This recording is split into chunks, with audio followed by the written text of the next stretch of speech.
Assalamualaikum warahmatullahi wabarakatuh. Kita akan membahas tentang perumusan dan penetapan Pancasila sebagai dasar negara.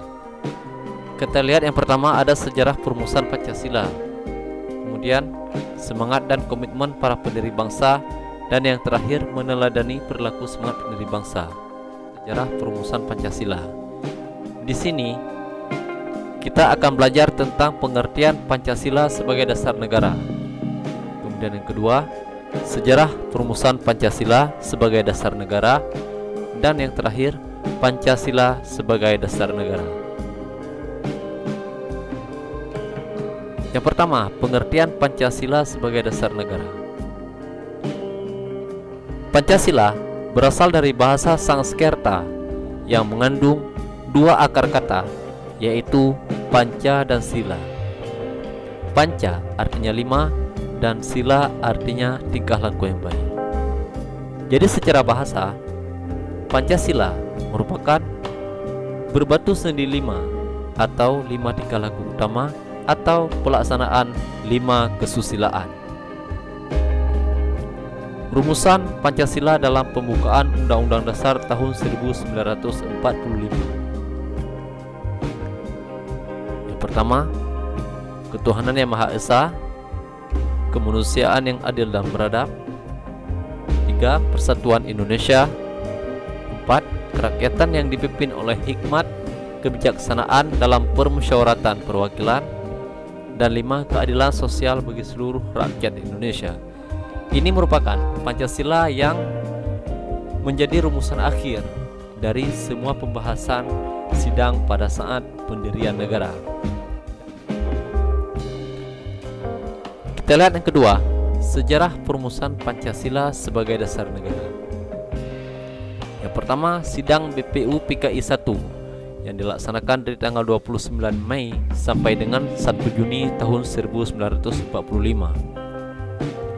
Usulan para tokoh dalam sidang BPU PKI 1.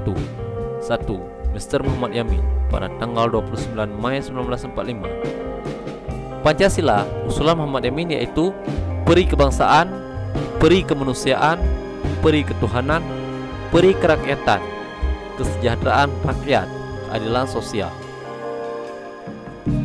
Kemudian yang kedua, ada usulan dari Profesor Dr. Mr. Supomo pada tanggal 31 Mei 1945. Pancasila menurut Supomo yaitu persatuan, artinya persatuan hidup, kekeluargaan, keseimbangan lahir batin, musyawarah, dan yang terakhir semangat gotong royong, keadilan sosial. Kemudian yang ketiga, yaitu usulan Insinyur Soekarno yang disampaikan pada tanggal 1 Juni 1945. Pancasila berdasarkan usulan Soekarno yaitu ada 5. Yang pertama, nasionalisme, kebangsaan Indonesia, internasionalisme, peri kemanusiaan, mufakat demokrasi, kesejahteraan sosial, dan yang terakhir ketuhanan yang Maha Esa dalam kurung ketuhanan yang berkebudayaan. Nah, setelah selesai sidang, BPU PKI membentuk panitia kecil untuk merumuskan kembali hasil sidang BPU PKI 1 yang dikenal dengan nama Panitia 9. Insinyur Soekarno sebagai ketua, kemudian Muhammad Hatta yang kemudian menjadi wakil Presiden pertama mendampingi Soekarno, Alexander Andres Maramis, Nabi Kusno, Cokro Siyoso, Abdul Kahar Muzakir, Haji Agus Salim, Mr. Ahmad Subarjo, Kiai Haji Abdul Wahid Hashim, dan yang terakhir Mr. Muhammad Yamin. Pada tanggal 22 Juni 1945, Panitia 9 berhasil merumuskan sebuah naskah dasar negara, yaitu Piagam Jakarta atau Jakarta Charter yang di dalamnya memuat rumusan Pancasila.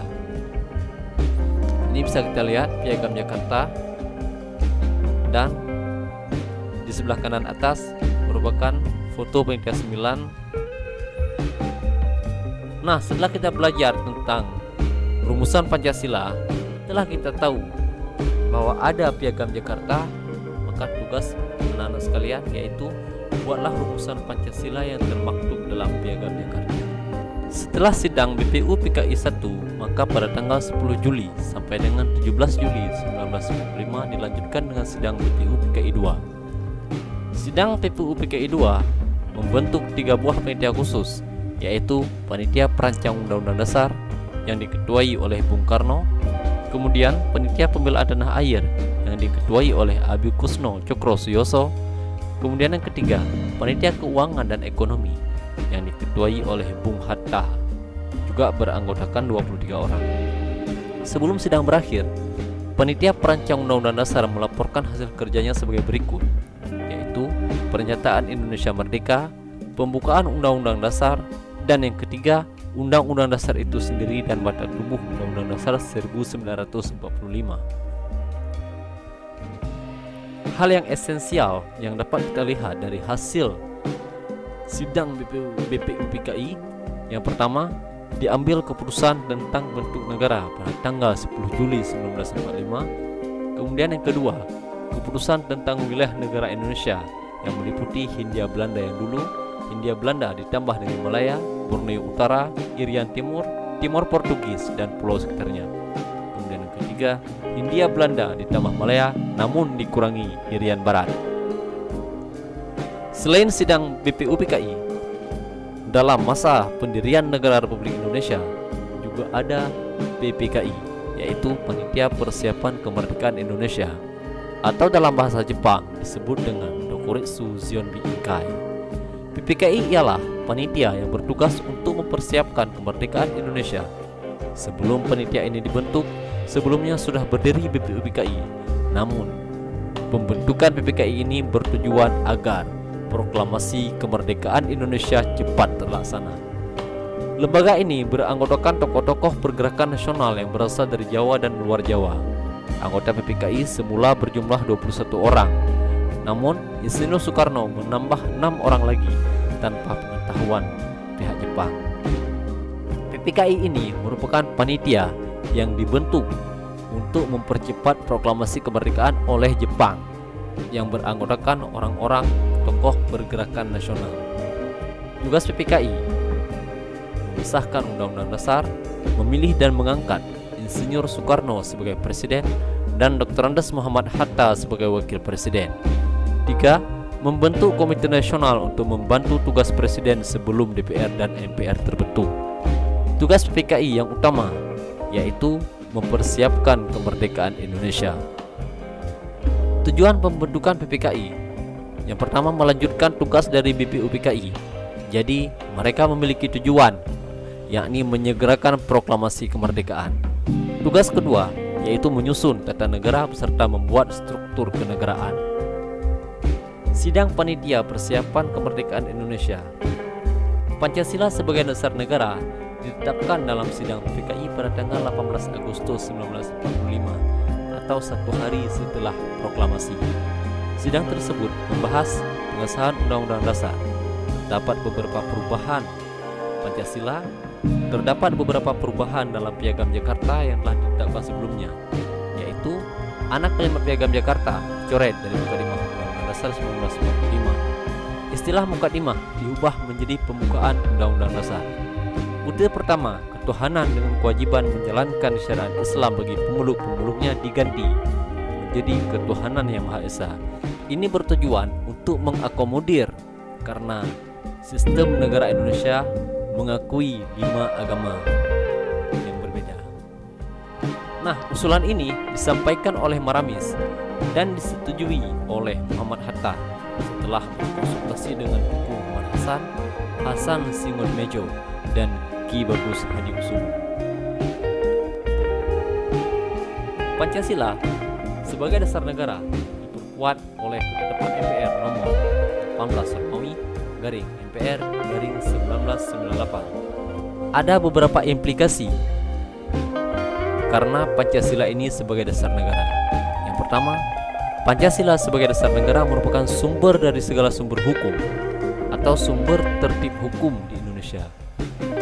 Demikian, Pancasila merupakan azas kerohanian segala peraturan perundang-undangan di Indonesia yang dalam pembukuan Undang-Undang Dasar Republik Indonesia dijabarkan lebih lanjut ke dalam 4 pokok pikiran, yaitu 1. negara melindungi bangsa Indonesia dan seluruh tumpah darah Indonesia, pokok pikiran persatuan. 2. Negara hendak mewujudkan keadilan sosial bagi seluruh rakyat Indonesia, pokok pikiran keadilan sosial. Yang ketiga, pokok pikiran kedaulatan rakyat, yaitu negara yang berkedaulatan rakyat berdasarkan atas kerakyatan dan permusyawaratan perwakilan. Ini merupakan azas-azas adanya DPR dan MPR. Kemudian yang keempat, negara berdasarkan atas ketuhanan yang Maha Esa menurut dasar kemanusiaan yang adil dan beradab, pokok pikiran ketuhanan. Implikasi yang kedua meliputi suasana kebatinan dari Undang-Undang Dasar Negara Republik Indonesia tahun 1945. Kemudian yang ketiga, mewujudkan cita-cita hukum bagi hukum dasar negara, baik hukum dasar tertulis maupun tidak tertulis, yaitu norma-norma sosial. Yang keempat, mengandung norma yang mengharuskan undang-undang dasar dan peraturan perundang-undangan lainnya, mengandung isi yang mewajibkan pemerintah dan penyelenggaraan lain negara, termasuk partai politik, memegang teguh nilai-nilai Pancasila. Dan implikasi terakhir adalah sumber semangat bagi Undang-Undang Dasar 1945. Sekian pertemuan kita pada hari ini. Assalamualaikum warahmatullahi wabarakatuh.